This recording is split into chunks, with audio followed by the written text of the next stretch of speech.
Hi guys! Good morning everyone! Tara at magluto tayo ng gulay. So guys, yan ang ating recipe for today.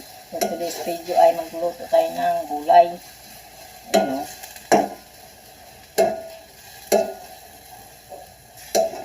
Inadobong sitaw, red kangkong.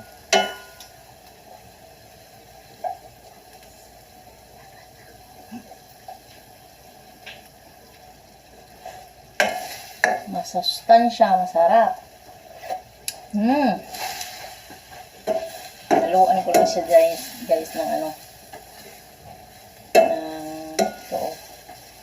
Yan ang hinalo ko. Tik lang.